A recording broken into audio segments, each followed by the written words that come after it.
Welcome to the Holy Grail Watch Channel. I'm so excited to bring you a first for the channel, I guess, which is a video right from Intersect Watches in Long Beach. It's the first show I've been to. I'm really excited. So let's go and see what's going on. Cue the titles. Holy Grail.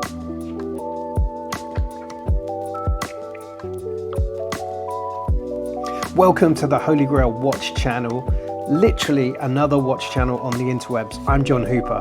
So I got to check out the Intersect Watch Show in Long Beach last month, and holy crap, it was so cool. But before we dive into it, customary wristwatch check. I am wearing my Oris Aquis 39.5. It doesn't have the in-house caliber movement, but I love it. It's such a great watch. Anyway, let's talk about Intersect. It was really cool. Tons of micro brands, tons of founders and designers and other horological heroes talking shop, buying pieces, grabbing a few beers. There was also coffee, which was right up my street.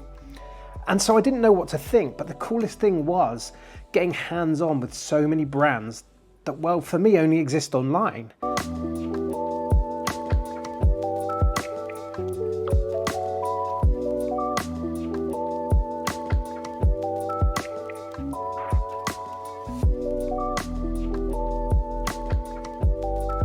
Obviously Christopher Ward with the darlings of the show. Shout out to Michael Pearson, who was having about 9 conversations all at once, like a Hydra call center.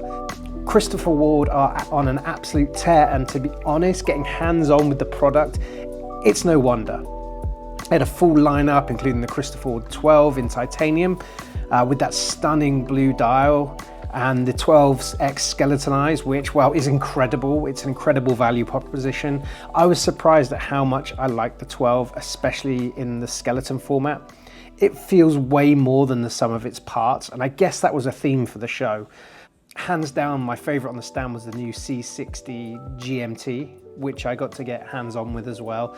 Absolutely amazing piece, refined, beautifully designed. And I was shocked at how much I like the white dial with the blue-white two-tone bezel. The biggest thing on GMTs for me is the size.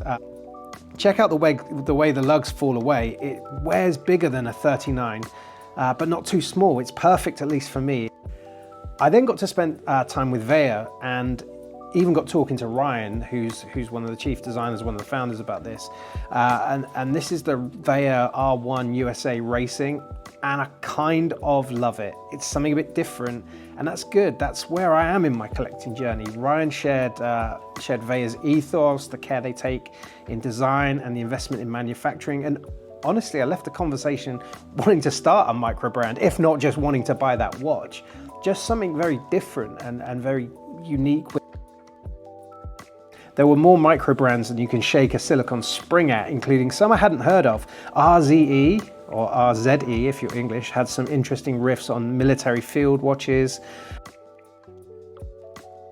Dufresne out of Texas had some incredible dials, including the hammered copper dial Waterloo.